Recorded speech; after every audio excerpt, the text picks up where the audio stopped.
I play John Sculley, who Steve brought in from the Pepsi company. John had been a very successful CEO and, marketing guy at Pepsi, and Steve needed that. And the young Steve Jobs also, as Sculley later finds out, needed a father figure. And,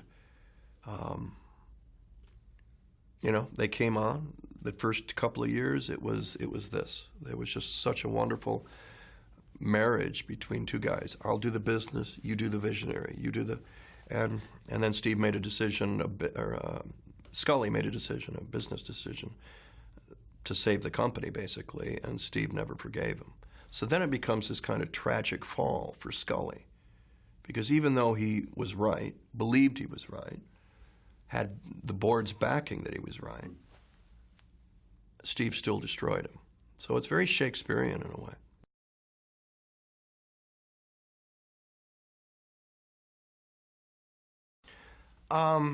It's first of all, it was a pleasure to meet him. Right. You cherry pick things. You're studying him like a shrink would study a patient, and you get him talking, and he's telling you about what it is, and some of it is exciting because he's on a movie set about this, and he's talking to the guys, and some of it is revealing. And what I took away from John, even though he's doing very well now and sorted other companies he's working with, the pain was still there. The breakup with Steve Jobs. And as we say in the movie, the things we could have done together. Because they did not. That once they parted, they never came back.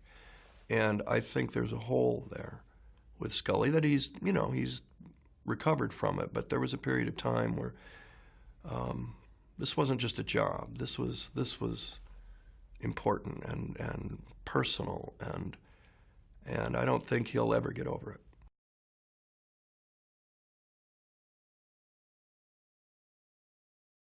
On Newsroom, he did the same thing on Jobs he did on Newsroom. He's there first thing in the morning. You go through it.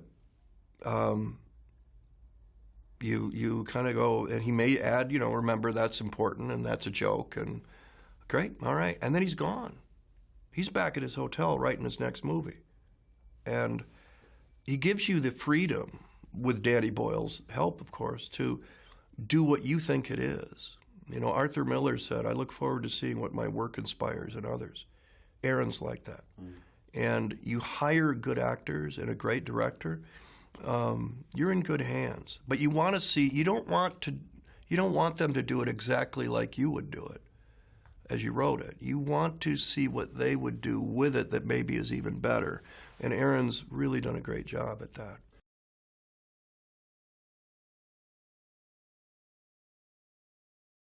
It's a thrill to make because, much like Newsroom, not everybody can do this. Not everybody can handle Aaron Sorkin. You can be in an Aaron Sorkin movie, but can you get on top of all that dialogue so that it's just falling out of your head? And that's a lot of work. A lot of work. Fassbender and Kate and Seth and everybody just killed themselves. And that's what you have to do with Aaron. We did it on Newsroom. There is no shortcut to this. So it really felt like only good actors need apply to this movie, and that you were chosen as one. But now you got to do the work, and that was thrilling. And once the movie comes out, it's interesting. This happened with Squid and the Whale back in 2005. I was at the New York Film Festival. We were up in one of those royal boxes, and 1,500 people, and they all clap for us, and they sit down, and they're going to watch the movie. And we got to sit up there and watch the screen and watch the people, and you realize the movie's not yours anymore. At that moment, it becomes theirs. And there's nothing, I don't have an attachment to it. I mean, I remember, is that good? And then you look down to see if it was good by their reaction. That's the definition of whether you pulled it off or not. And you never know that until you see them see it. Yeah. It's interesting. I wish I could go to a movie I was in, good or bad, and just go, oh my God. I mean, is everyone seeing how brilliant this is? And it's never that. It's always detached.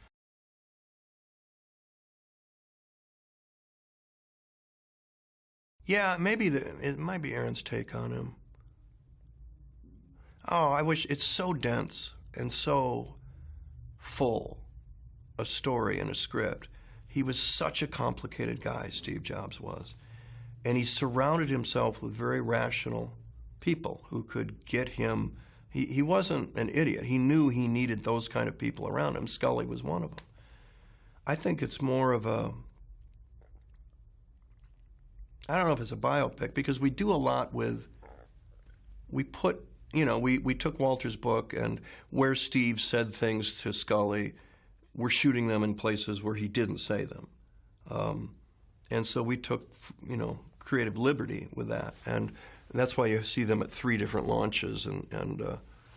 So we did a little bit of that. Danny Boyle made it a Danny Boyle movie.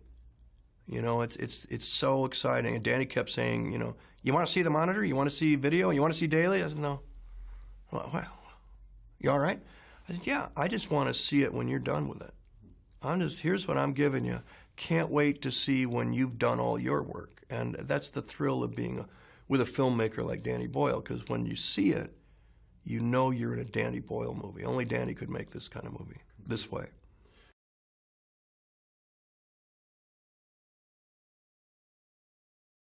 Well, they certainly are people much like the great industrialists or the guys who invented the railroad, or, you know, Gates with the original computer and all that.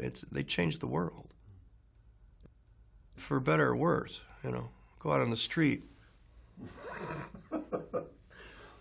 I wish Steve could come back and we could talk about that a little bit.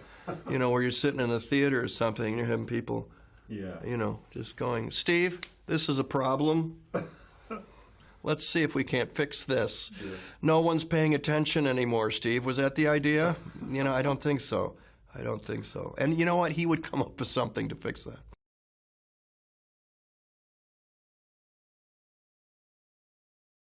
It wasn't a Mac. I went to Mac later. I had a big box IBM, God, whatever it was, HTT, DOS.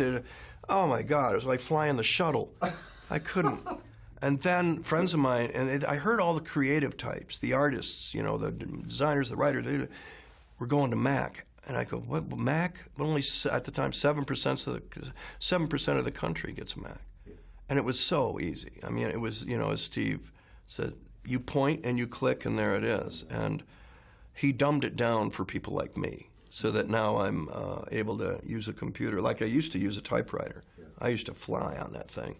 Now I love my Mac Air. I'm on airplanes and I'm writing another play, and so to have that Mac Air, it's so convenient. It's like it's a wonderful typewriter for me. It really is. If that's all a computer is, I love it.